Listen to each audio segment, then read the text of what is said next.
Baik, kita akan bahas surat 1, 2, dan 3 Yohanes. Dan, minggu depan kita akan masuk ke dalam kitab Wahyu. Saya hari ini dapat kiriman buku yang saya cari selama bertahun-tahun. The Encyclopedia of Biblical Prophecy dari Bruce Payne. Ini buku karangan tahun 1973. Dicari-cari di Amazon nggak ada, di seluruh dunia nggak ada, kecuali di satu tempat saja ada, toko buku bekas. Ya, saya beli ini 2 juta rupiah. Dan ini dalamnya adalah semua nubuatan dari kitab Kejadian sampai Wahyu. Semua dicatat dan kemudian semua dikasih tahu sudah digenapi atau belum pada tahun 1973. Nah, ini orang yang kerjanya betul-betul luar biasa, bukan main, oke? Ya. Dan 737 jenis nubuatan dari Kejadian sampai Wahyu. Ya. Dan dia telusuri semua dan dia simpulkan pada tahun 73 sudah 591 nubuatan digenapi dari 737. Jadi kesimpulan daripada Bruce Payne adalah bahwa Alkitab adalah kitab nubuatan. Dia kasihkan semua ayatnya yang tentang nubuatan di Alkitab. Oke, dia catat semuanya. Sekian ribu. Dan kemudian, jadi kesimpulan dia adalah bahwa masih ada, jadi yang sudah digenapi itu 81%. Sisa 19% itu kok nggak digenapi, bukan nggak digenapi, belum digenapi. Nah, tahun 73. Sekarang tahun 2020. Jadi kita bisa memperkirakan bahwa sekarang ini mestinya digenapi itu menurut saya barangkali ini tebak-tebakan ya 90%. Sisa 10%. Yang oke, saya akan pelajari ya. Oke. Tebal banget. Oke, but it's worth every cent. Oke. Ya. Q&A 1 dan 2 Petrusnya belum. Ya Bu, minggu depan ya. Q&A 1 dan 2 Petrusnya itu minggu depan saya gabungin sama Q&A untuk 1, 2, dan 3 Yohanes. Ya. Senin depan ya. Oke. Nah, oke, baik. Saudara sekalian, 1, 2, dan 3 Yohanes. Pada tahun 70 Masehi, Yerusalem itu akhirnya diduduki oleh tentara Romawi. Setelah Romawi selama 3 tahun mengepung kota tersebut tanpa bisa masuk. Karena Yerusalem itu lokasi di atas gunung, susah sekali untuk ditaklukkan. Sampai nunggu makanan habis 3 tahun kemudian, setelah dikepung, baru kota tersebut akhirnya menyerah. Nah, tentara Romawi masuk dan menghancurkan bait suci, menghancurkan banyak sekali bangunan di sana, banyak sekali orang yang dibunuh, nggak tahu sekian ribu orang dibunuh, cuman ada yang mengatakan bahwa darah manusia itu sampai ke lutut kuda, saking banyaknya. Nah, jadi akhirnya penduduk kota Yerusalem mencar, tapi bukan hanya Yerusalem. Terus kan juga di mana-mana orang Kristen itu kemudian menyebar kemana-mana. Termasuk Rasul Yohanes. Dia akhirnya kemudian pergi ke satu kota namanya Efesus. Nah, lalu kemudian dia belakangan ditangkap oleh pemerintah dan dibuang ke satu pulau bernama Patmos. Dari Patmos, lepas dari Patmos dia kembali ke Efesus dan kemudian dia meninggal di Efesus. Kalau saudara ke Efesus, jalan-jalan ke sana, berziarah ke sana, kunjungi 7 jemaat dan Pulau Patmos, saudara mungkin bisa dibawa ke kuburannya Yohanes. Nah, jadi Yohanes inilah yang menulis Injil Yohanes, 1 dan 2, 3 surat Yohanes, dan yang kelima dia tulis adalah kitab Wahyu. Jadi bukan Yohanes Pembaptis ya, Yohanes yang adalah Rasul Tuhan Yesus. Nah, jadi 1, 2, dan 3 Yohanes itu ditulis pada masa di mana gereja itu sudah mengalami pertumbuhan. Ya. Dan istilah kita ini generasi keduanya itu sudah mulai muncul. Karena itu karakter gereja sudah berubah. Tantangan gereja juga sudah berubah. Pertumbuhan gereja terjadi karena di mana-mana banyak sekali jemaat, sehingga muncullah kebutuhan untuk orang ngajar, para pengkhotbah, para guru. Nah, tapi ternyata nggak semua pengkhotbah itu benar. Nggak semua guru itu benar. Dan mulai banyak muncul yang ngawur-ngawur. Nah, jadi kita sudah tahu dari kitab surat Paulus, bahkan Petrus, Yudas, banyak dari surat-surat tersebut berurusan dengan namanya pengajaran palsu. Oke? Ya. Ya, itu betul Ibu Megawati. Ya, itu ada gereja di sana, kuburan, kemudian ada katanya rumah Maria di sana ya. Oke. Nah, jadi saudara sekalian begini, gereja mula-mula itu bukan semuanya indah ya. Orang kadang-kadang suka nostalgia, bilang, wah alangkah indahnya kita kembali kepada gereja mula-mula. Gereja mula-mula juga banyak ngacoknya ya banyak masalah, bukan gak ada masalah. Zaman rasul-rasul kita saja, itu sudah seringkali ada berbagai beda pendapat, perselisihan, dan ajaran-ajaran ngawur ada. Ya. Nah, kesalahan bukan dibiarkan. Tapi kalau ada kesalahan, ada yang ngawur, jangan diherankan gitu loh ya. Jangan langsung kemudian mutung, jangan kemudian langsung jadi sandungan, gak mau ke gereja lagi. Segala zaman ada yang namanya orang-orang ngacok dan ngawur, itu selalu ada dalam gereja, saudara sekalian. Ya. Nah, mari kita bicara tentang surat-surat Yohanes. Dia karang 3 surat. Surat pertama, 1 Yohanes. Itu uniknya bukan main. Di mana letak uniknya? Uniknya begini. Tidak ada alamat penerima.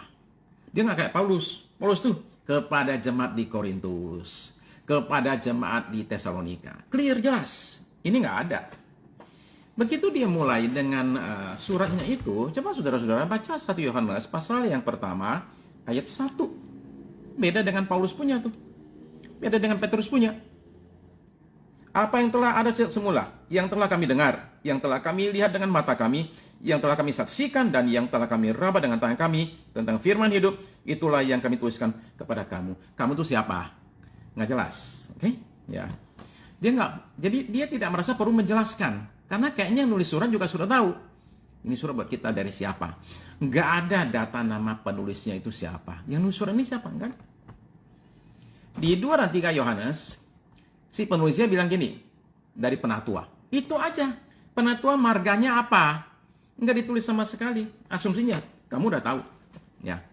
Nah, jadi itu uniknya ya. Nggak ada alamat penerima, tidak ada nama penulisnya siapa. Dan juga tidak ada salam di awal, nggak pakai basa-basi. Dan kemudian selain itu, ucapan penutup di akhir surat juga nggak ada. Jadi betul-betul cuma isi doang. Oke? Ya. Nah, kemudian saudara perhatikan bahwa isinya itu tidak membicarakan bahaya dari luar, tapi bahaya dari dalam. Lalu tidak bicara soal teknis-teknis seperti yang namanya kegiatan ibadah, liturgi. Kalau Paulus kan masih ngajar tuh. Oke, kalau kumpul ibadah kayak seperti apa, kalau ngatur kayak gini, seperti gini, masih ada. Yohanes sama sekali enggak. Kesimpulan kita cuma bahwa hal tersebut sudah settled. Udah nggak perlu lagi dibicarakan, udah ada panduannya. Jadi dia nggak bicara soal itu. Dia juga nggak bicara soal ancaman dari luar. Kelihatannya masa itu gereja agak tenang ya. Oke, ya. Nah, cuman begini, masalahnya adalah dia nulis ini diperkirakan umurnya sudah tua. Dan karena dia adalah seorang nelayan, beda dengan Paulus yang sekolah tinggi, ini nelayan nih. Jadi karena itu ketika menulis, saudara menemukan bahwa dia agak muter. Ya, muter.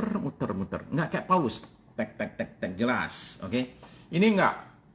Dia bicara antikris. Pasal berapa? Pasal 2. 1 ayat saja, ngomong 1 kali, udah nggak ngomong lagi. Tahu-tahu pasal 4 dia bicara lagi. Antikris. Jadi orang yang berusaha untuk menemukan pola dalam 1 Yohanes menemukan kesulitan. Mesti dicari benar-benar untuk kita bisa menemukan bahwa oh rupanya maksudnya begini. Oke, nah ini kesulitan ketika membaca 1 Yohanes adalah temanya muter ngider, yang nggak terlalu jelas. Jadi saudara-saudara akan menemukan kesulitan menemukan polanya itu. Oke?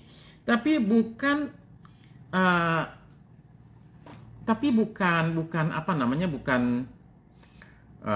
bukan nggak bisa ya, tetap bisa kita temukan, tetap ada polanya, cuma polanya ngider. Oke? Nah, mari saya tunjukkan begini, 1 Yohanes itu seperti apa, saya tunjukkan ya. Oke, next, coba tolong dilihat ke depan di sini. Oke, now here. Oke, 1 Yohanes itu adalah surat kepada jemaat umum. Ya. Jemaat umum. Ditulis supaya jemaat, ada 4 tujuannya. Nah, kalau saudara mau tahu tujuannya, itu simpel sekali karena dia pakai kalimat yang sama. Hal ini aku tulis supaya. Nah, itu dia. Di pasal 1 ayat 3 dan 4, jadi tujuannya dia nulis itu 1, supaya jemaat hidup dalam persekutuan dengan Allah dan dengan sesama. Yang kedua, dia menulis supaya jemaat hidup suci dan disucikan. Itu di pasal 2 ayat 1. Yang ketiga, supaya jemaat mengenali aliran sesat. Pasal 2 ayat 26. Yang terakhir, supaya jemaat tahu bahwa mereka memiliki hidup kekal. Oke, saya bacakan ya. 1 Yohanes, pasal yang ke-1, ayat 3 dan 4. Apa yang telah kami lihat dan yang telah kami dengar itu, kami beritakan kepada kamu juga. Ini kan ngulang lagi ayat 1. Ayat 1 kan dia bilang apa yang telah kami lihat, kami dengar. Ini ulang lagi. Supaya kamu pun beroleh persekutuan dengan kami. Dan persekutuan kami ada persekutuan dengan Bapa dan anaknya Yesus Kristus. Dan semuanya ini kami tuliskan kepada kamu. Ya, supaya sukacita kami menjadi sempurna. Ya, jadi dia nulis ini 1 supaya dia hanya mengalami sukacita, tapi kedua supaya jemaat hidup dalam persekutuan dengan Allah dan dengan sesama. Lalu di pasal 2 ayat 1, saya perhatikan formula yang sama.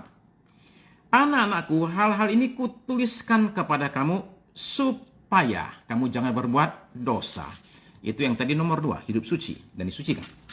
Lalu kemudian di pasal yang kedua, ayat 26, itu poin ketiga. Semua ini kutulis kepadamu, yaitu mengenai orang-orang yang berusaha menyesatkan kamu. Oke? Soal orang-orang yang berusaha menyesatkan. Pasal 5, ayat 13. Semuanya itu kutuliskan kepada kamu, supaya kamu yang percaya kepada nama anak Allah tahu bahwa kamu memiliki hidup yang kekal. Oke? Jadi itu kira-kira adalah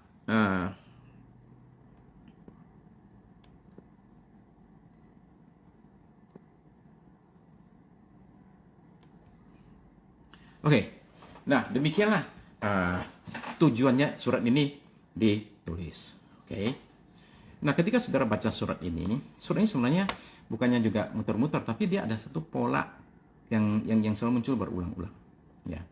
Yaitu dia membuat perbandingan. Kalau istilah gaya bahasanya, tata bahasa namanya paralelisme. Oke. Saya tunjukkan apa yang saya maksud dengan paralelisme ini ya. Oke. Coba lihat ya. Dia selalu membandingkan dua hal, terang melawan kegelapan. Oke. Kebenaran melawan dusta, kesucian melawan dosa, kasih melawan benci, kasih akan Bapa melawan dibandingkan dengan kasih akan dunia, roh Allah dibandingkan dengan roh antikris, Kristus dipertentangkan dengan antikris. Saya kasih contoh umpama di dalam 1 Yohanes, di dalam pasal yang awal saja, sebentar ya.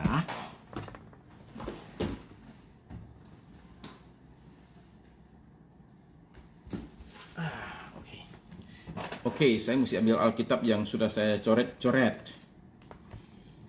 Kalau saudara-saudara perhatikan, di dalam pasal yang pertama dan pasal yang kedua sampai ayat yang ke-11, saudara menemukan kata terang gelap, terang gelap, terang gelap, terang gelap muncul bolak-balik. Kemudian kata kebenaran, dusta, kebenaran, dusta, kebenaran, dusta bolak-balik muncul terus, ya. Nah, jadi dia memakai cara yang seperti demikian. Kalau dibaca kelihatan banget, ya. Asal kita baca. Oke. Ya, begitu ya. Nah, sekarang tadi saya mengatakan agak susah membuat pembagian, oke. Jadi saya berusaha untuk mencari tahu saudara-saudara sekalian supaya bisa memberikan kepada kita suatu petunjuk bagaimana cara membaca 1 Yohanes. Nah, cara yang bisa menolong kita ketika membaca adalah begini. Sebenarnya 1 Yohanes itu dibagi dalam 2 bagian. Cuma baginya nggak terlalu jelas. Kalau nggak kita nyari-nyari, kita nggak betul-betul lihat sana, lihat sini, kita nggak akan lihat terlalu jelas. Ya. Nah, sekarang saya kasih pembagiannya ya. Pembagiannya itu simple sekali. Oke, mari kita lihat ya.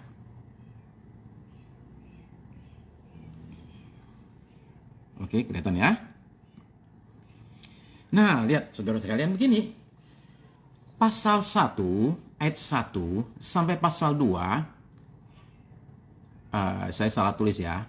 Itu ada, pasal 1. Oh ya, itu kelebihan angka 2 itu. Oke, saya perbaiki dulu ya. Supaya nggak membingungkan.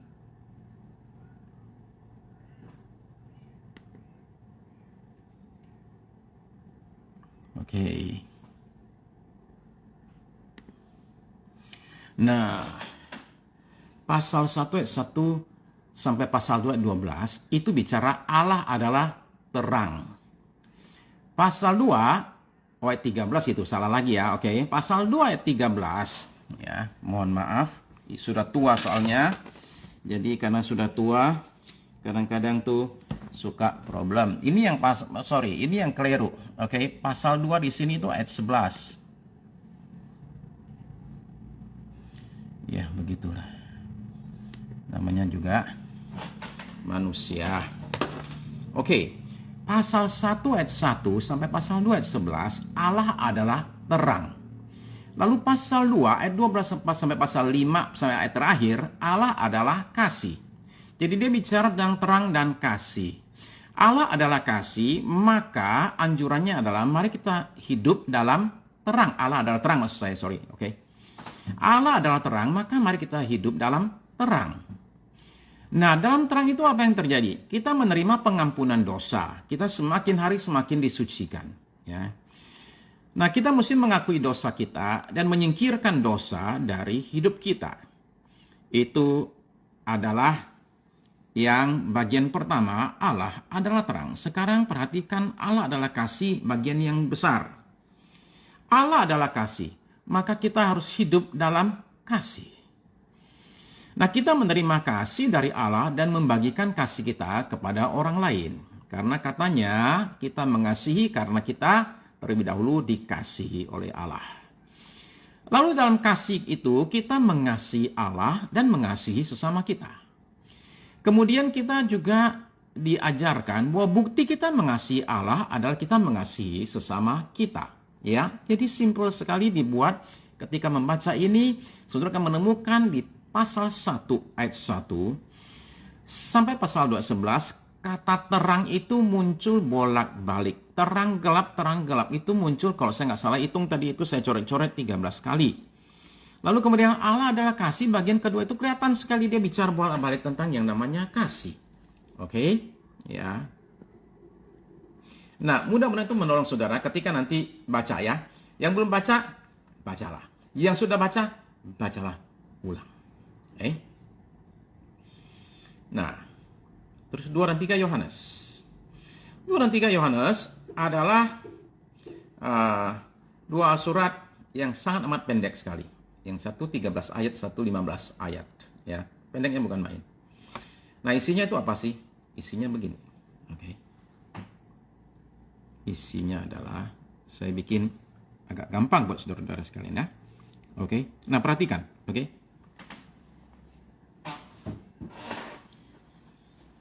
Yang pertama adalah 2 Yohanes itu ditulis kepada seorang wanita.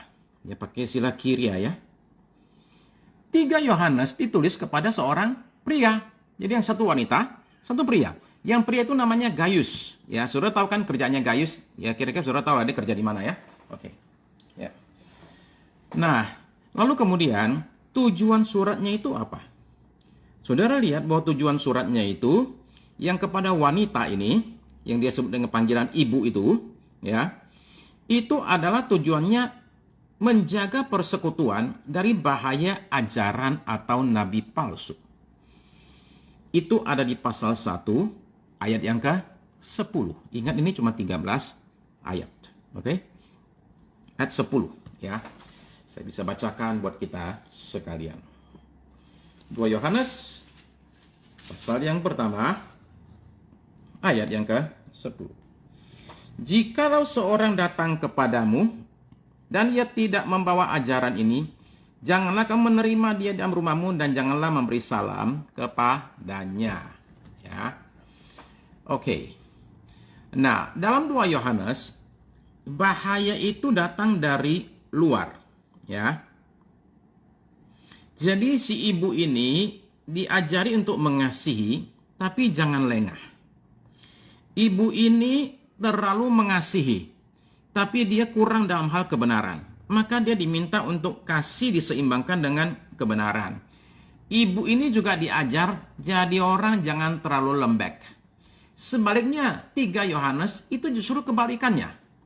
Ditulis kepada pria, tujuannya menjaga persekutuan dari bahaya eksklusivisme. Ayo, susah sekali ngomongnya bisa kebalik-balik. Oke. Jadi mereka berusaha, mereka itu jadi eksklusif. Maksudnya demikianlah kira-kira. Pasal 1 ayat yang ke-8 ya toh. Saya bacakan ya. Kita wajib menerima orang-orang demikian supaya kita boleh mengambil bagian dalam pekerjaan mereka untuk kebenaran ya. Orang mesti diterima. Jadi ini bahaya ini dari dalam. Bahayanya itu seperti apa? Begini. Rupanya ada satu orang di dalam gereja ini, namanya adalah Diotrefes. Diotrefes ini nggak mau terima pengkhotbah dari luar. Kalau yang di kiri 2 Yohanes itu, si ibu itu terima sembarangan orang pengkhotbah dari luar. Yang sebelah kanan yang laki justru nggak mau terima dari luar. Termasuk yang dia tolak pun Rasul Yohanes sendiri dia tolak. Saking pengen menjaga kawanannya itu, saking terlalu hati-hatinya, sehingga akhirnya jadi eksklusif. Orang luar nggak boleh masuk dan jemaatnya dilarang pergi keluar. Saudara tahu nggak ada gereja yang seperti itu? Ya. Yang demikianlah menjaga sehingga jemaatnya nggak boleh pergi kemana-mana juga. Ya. Nah, ini eksklusivisme. Menganggap diri paling benar. Gereja kita lah yang paling benar, ya. Yang lain itu kita itu tahu mereka itu pengajarannya nggak benar, oke? Eksklusivisme, bahaya itu dari dalam. Nah, yang ini dianjurkan, kamu boleh berhati-hati, tapi jangan sampai kebablasan hati-hatinya itu. Nah, kalau tadi di kiri itu kasih diseimbangkan dengan kebenaran, di sini kebenaran diseimbangkan dengan kasih, karena terlalu banyak kebenarannya, kasihnya nggak ada. Kalau yang kiri diminta jangan terlalu lembek, yang kanan diminta jangan terlalu keras. Ya. Nah, mudah-mudahan saudara bisa melihat keindahan daripada 2 surat ini. 2 surat ini sama-sama untuk ditulis untuk supaya menjaga persekutuan.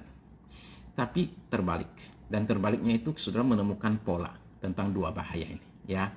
Yang satu, buka pintu terlalu lebar. Yang kedua, malah nggak buka pintu sama sekali. Sehingga akhirnya ajaran yang bagus-bagus, pengajaran dari hamba Tuhan yang keliling itu nggak didapat. Oke? Jadi begini, zaman dulu itu kan pengkhotbah keliling. Tadi saya katakan kan, di zaman itu orang sudah mulai banyak pengkhotbah keliling, pengkhotbah mulai banyak. Nah, mereka ini, para pengkhotbah ini, biasanya kalau keliling, mereka tuh nggak nginep di penginapan. Karena zaman dulu penginapan tuh banyak sekali pelacurnya, ya. Jadi karena itu kalau seorang hamba Tuhan cenderung nggak ke situ, mereka nginep di rumah jemaat. Nah, di dalam pengajaran-pengajaran dulu itu, umpama di kitab namanya Didakra itu dikasih tahu begini. Kalau seorang nabi tinggal di rumah seseorang lebih dari 3 hari, itu nabi palsu. Jangan kelamaan tinggal di rumah orang, ya. 3 hari out. Nah, jadi tapi si ibu ini, di 2 Yohanes ini, itu buka pintunya terlalu lebar. Semua orang diterima. Jadi kata Yohanes, jangan begitu. Kamu sih hati-hati. Ada orang tertentu, kamu jangan terima.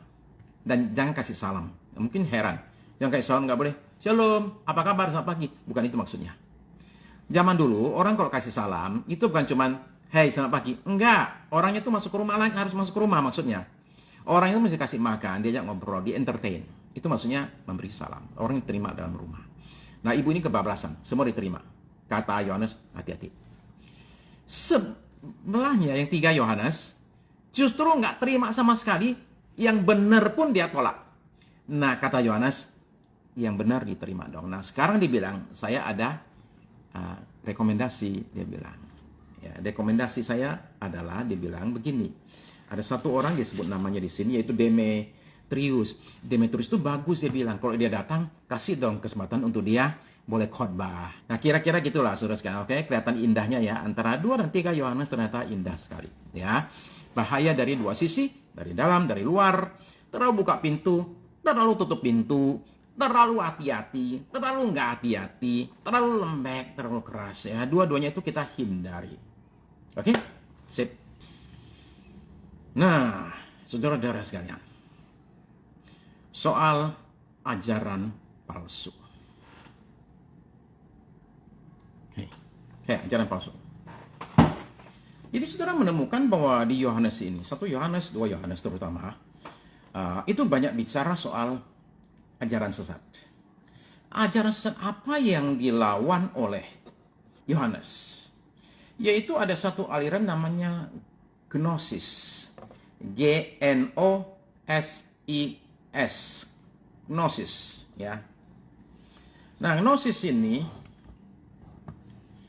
G-nya kayaknya nggak dibaca deh kalau nggak salah. Gnosis. Kalau nggak salah. Kalau saya salah, mohon maaf. Oke. Nah, Gnosis ini begini, oke. Saudara mesti tahu bahwa sekalipun namanya zaman sekarang nggak ada. Gnosis itu ada. Ya. Saudara-saudara lihat tuh. Da Vinci Code. Ya. Itu jelas itu. Gnosis itu. Ada lagi Injil-Injil kayak seperti saudara tahu kan Injil Yudas apa segala itu semua Gnosis. Gnosis itu dari dulu ada sampai sekarang dia nggak mati-mati. Cuma dia bentuk berubah, ajarannya sama. Ya. Nah, apa yang diajarkan oleh Gnosis? Gnosis itu ngajar begini. Okay. Gnosis itu mengajar dualisme. Roh yang ada di dunia ini adalah termasuk manusia juga, ada roh dan ada fisiknya. Okay. Kalau Yahudi kan 3, roh, jiwa, tubuh. Nah, Gnosis ini ngajarinnya enggak, cuma 2. Roh dan tubuh. Ya. Nah, roh ini baik, tubuh ini jahat. Ya. Roh itu baik, tubuh ini jahat. Ya. Nah, Gnosis ini mengajarkan, Gnostik, kadang-kadang orang bilang ya, Gnosticism, Gnostik. Keselamatan itu didapat bukan dengan jalan kita lepas dari dosa. Tapi dengan jalan kita lepaskan diri dari tubuh kita dan masuk ke alam roh. Saya ulang ya. Menurut Gnosis, keselamatan itu didapat bukan dengan jalan kita lepas dari dosa. Tapi lepas dari tubuh ini masuk alam roh. Karena roh itu selalu bagus, fisik itu selalu dosa.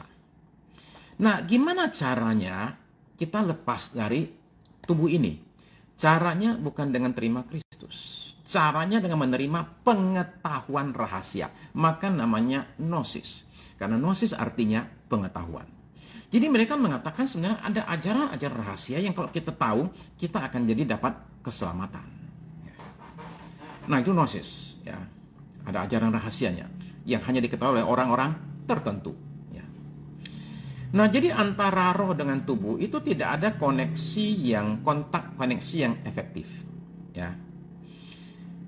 Akhirnya bagaimana mereka menjelaskan tentang Yesus? Karena mereka itu dalam gereja loh, kalau saudara mau tahu. Ini dalam gereja loh ya. Mereka bukan di luar gereja.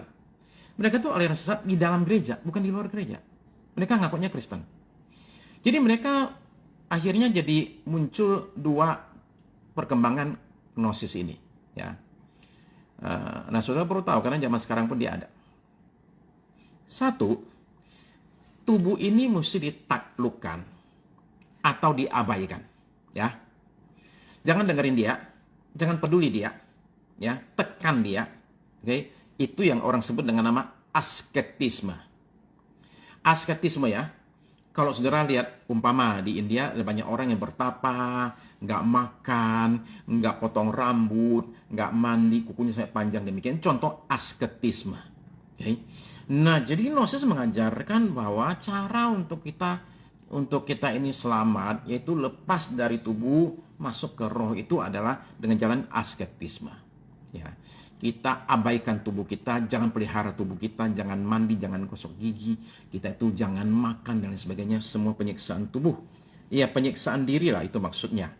Tapi ada yang kedua, cabang yang kedua. Cabang kedua mengatakan antara roh dengan tubuh ini nggak ada hubungan. Karena itu apapun yang terjadi pada tubuh kita, itu tidak akan mempengaruhi roh kita. Jadi, hiduplah dalam dosa, tubuhmu biarkan itu berdosa. Karena dia nggak ada pengaruh sama roh kita. Jadi ini namanya hedonisme. Kalau tadi asketisme, ini hedonisme. Hedon. Bersenang-senang, silakan lakukan apapun juga dengan tubuhmu, karena tubuhmu nggak ada efeknya dengan rohmu. Keselamatanmu sudah dapat. Itu yang kadang-kadang orang sebut antinomianism. Ya. Yang kalau nggak hati-hati bisa munculnya itu nanti jadi grace yang ekstrim. Ya. Nah, oke. Roh Allah dan tubuh manusia, ya, itu kan satu roh, satu tubuh. Dia nggak bisa cocok dalam satu pribadi seperti Yesus. Nggak bisa. Maka bagaimana caranya? Nah, sekarang ini jadinya muncullah dua cara untuk menjelaskan. Bagaimana kenapa Yesus itu bisa disebut Tuhan, dan kemudian mereka menjelaskan demikian, begini. Mereka mengatakan Yesus itu ialah Allah, Tuhan Allah. Benar-benar Tuhan Allah. Nah, tapi kan roh dengan tubuh manusia ini nggak nyambung. Jadi mereka mengatakan jadi Kristus itu nggak benar-benar menjelma jadi manusia. Nggak. Cuma kelihatannya seolah-olah itu manusia. Makanya namanya doketisme. Karena dokeo atau dokein itu artinya kelihatannya. Cuma kelihatannya dia manusia. Padahal dia bukan. Ya. Itu cuman penampakan saja. Nah, jadi yang dimaksud dengan tubuh Kristus itu nggak betul-betul tubuh, enggak. Ya. Nah, apa konsekuensinya? Konsekuensinya adalah Kristus tidak benar-benar mati di kayu salib. Dan karena dia tidak mati, otomatis dia tidak bangkit. Simple. Jadi salib itu nggak ada. Itu dia nggak mati, bukan. Ya. Itu penampakan aja. Itu doketisme. Nah, lalu kemudian cabang lain adalah Serintus. Serintus itu zaman dulu, dia bilang begini. Oke, dengarkan ya.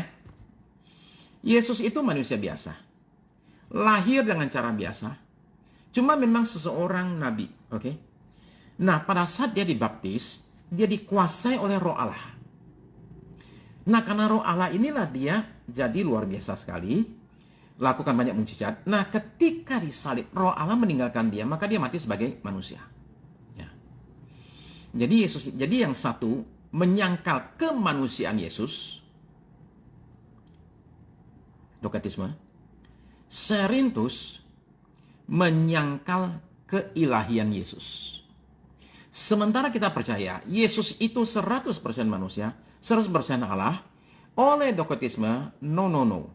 Yesus itu 100% Allah, 0 manusia.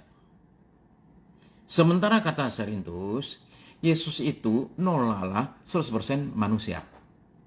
Jadi yang satu menyangkal ketuhanannya, yang satu menyangkal kemanusiaannya. Kita mengatakan dua-duanya. Maka Yohanes itu dalam suratnya berkata demikian. Coba baca 1 Yohanes pasal 4 ayat 1 dan 2. 1 Yohanes pasal 4 ayat 1 dan 2. Oke? 1 Yohanes 4 ayat 1 dan 2. Saudara-saudaraku yang kekasih, janganlah percaya akan setiap roh. Tetapi ujilah roh-roh itu apakah mereka berasal dari Allah. Cara ngujinya gimana? Dia bilang sebab banyak nabi-nabi palsu yang telah muncul dan pergi ke seluruh dunia. Nabi palsu pergi ke seluruh dunia. Cara ngujinya gimana? Ayat 2. Demikianlah kita mengenal roh Allah. Setiap roh yang mengaku Yesus Kristus telah datang sebagai manusia. Perhatikan ya. Yesus Kristus telah datang sebagai manusia. Orang yang mengaku demikian berasal dari Allah. Siapa yang tidak mengakui Yesus datang sebagai manusia, itu bukan dari roh Allah. Okay. 2 Yohanes pasal 1 ayat 7. 2 Yohanes pasal 1 ayat 7. 2 Yohanes pasal 1 ayat 7. Sebab banyak penyesat telah muncul dan pergi ke seluruh dunia. Sama lagi ya. Guru palsu ke seluruh dunia yang tidak mengaku bahwa Yesus Kristus telah datang sebagai manusia. Itu adalah si penyesat dan antikristus. Kristus. Ya. Jadi orang yang menyangkal Yesus dan sebagai manusia itu antikris. Jadi simple ya, dia cara ngetesnya itu gampang. Kamu percaya nggak Yesus telah menjelma sebagai manusia? Nggak percaya, antikris. Ya. Jadi itu yang dihadapi oleh Yohanes pada zaman itu, saudara sekalian. Jadi dia menulis suratnya, salah satu tujuan dia adalah ingin menghadapi ajaran sesat ini, yang sekali lagi sampai sekarang itu masih terus ada. Nah, saudara-saudara sekalian, saya nggak tahu saudara-saudara sudah pernah baca belum 1 Yohanes? Saya nggak yakin sudah baca 2 Yohanes, dan nggak yakin sudah baca 3 Yohanes. Oke, sebelum ini maksudnya. Tapi saudara pasti pernah mendengar khotbah mengutip 1 Yohanes. Salah satu ayat yang sering saya kutip dari 1 Yohanes adalah 1 Yohanes 1 ayat 9. Jikalau kita mengaku dosa kita, Tuhan itu setia dan adil, sehingga Dia pasti akan mengampuni segala dosa kita dan menyucikan kita dari segala kejahatan. Ya. Itu yang saya seringkali kutip, saudara sekalian. Ya. Saya kutip ini untuk mengatakan, saudara sekalian, bahwa ada pengakuan dan akan ada pengampunan. Tanpa ada pengakuan tidak ada yang namanya pengampunan. Ya. Itu secara simpelnya yang saya seringkali kutip demikian. Saudara-saudara pasti pernah mendengar ayat-ayat lain dibacakan ya. Nah, tapi yang penting sehubungan dengan nanti kita bicara tentang kitab Wahyu adalah begini. Dia mengatakan bahwa begini, adalah penting saudara memperhatikan penulisan daripada 1 Yohanes tentang antikris ya. Pasal 2. Ayat 18. Pasal 2, 18. Anak-anakku, waktu ini adalah waktu yang terakhir. Dan seperti yang telah kamu dengar, seorang antikristus akan datang. Oke, seorang antikristus akan datang. Sekarang telah bangkit banyak antikristus. Jadi dia mengatakan akan datang satu orang antikristus. Tapi sekarang sudah banyak juga antikristus. Antikris kecil-kecil. Ya, nanti gedenya nanti akan datang dia bilang. Ya. Nah jadi Yohanes inilah pribadi tokoh Alkitab yang memperkenalkan istilah antikristus yang sekarang kita orang pakai di mana-mana. Karena Paulus pakai istilah berbeda. Dia sebut manusia durhaka. Tuhan Yesus pakai kata pembinasa keji.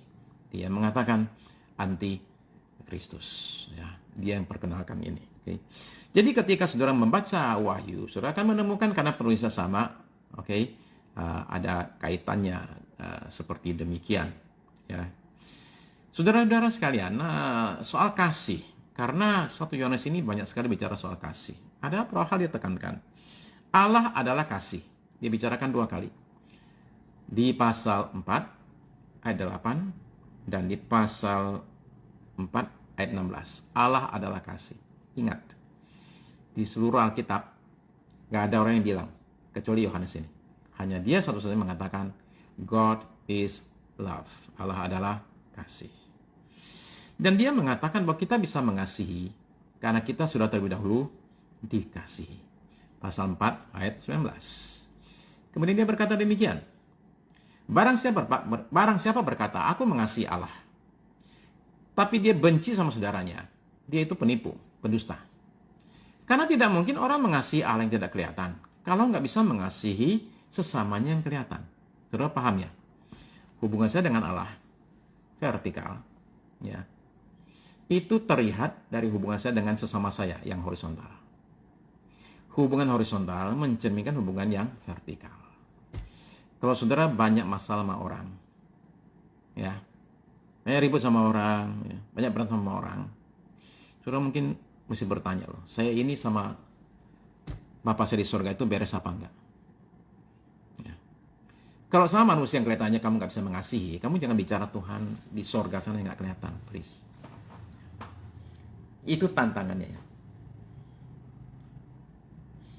Saudara sekalian, nggak akan panjang lebar. Ya. Bacalah 1, 2, 3 Yohanes. Dan permintaan saya, bacalah kitab Wahyu. Ya. Paling enggak 3 pasal pertama. Ya, pasal 1, 2, 3 ya. At least. Kalau saudara baca duluan, ketika saya ngomong, saudara akan lebih ngerti. Ya, begitu ya. Kalau saudara baca duluan, saudara akan lebih ngerti ketika saya ngomong. Daripada saudara nggak baca sama sekali. Ya, jadi bacalah 1, 2, 3 Yohanes, dan bacalah Wahyu 1, 2, 3. Ya, begitu ya. Oke? Oke. Ya, sip. Saudara sekalian, mari kita tutup dengan doa ya. Saya tidak akan doa terlalu panjang lebar, saudara sekalian. Oke, ya. Saya akan doa secara umum sebentar. Lalu kemudian kita akan ketemu pada hari Senin. Saya akan menjawab pertanyaan dari 1 Petrus dan dari 1 dan 2, 3 Yohanes. Oke. Sip. Ya. Baca Wahyu. Ya. Nah, ketika baca Wahyu, saudara sekalian, saya sudah persiapan beberapa waktu untuk Wahyu. Semakin saya pelajari, semakin saya menyadari alangkah banyaknya yang saya tidak tahu. Jadi saya ini makin mau ngajar Wahyu itu, saya itu malah makin kecil hati loh, saudara sekalian. Banyak sekali hal-hal yang ternyata dalam sekali di situ ya. Tapi anyway, kita coba sebisa mungkin ya. Oke. Baik, saudara sekalian. Saya nggak akan doa panjang lebar. Saya hanya mau doa satu saja buat saudara sekalian, supaya Tuhan menyatakan berkat atas saudara. Ya. Kita serahkan bangsa negara kita ke dalam tangan Tuhan. Ya, kita serahkan tim medis dalam tangan Tuhan. Kita serahkan banyak orang sakit dalam tangan Tuhan, saudara sekalian. Kita hanya bisa berdoa. Itu yang kita lakukan ya. Mari kita berdoa, saudara sekalian, dan kemudian kita bisa tutup ya.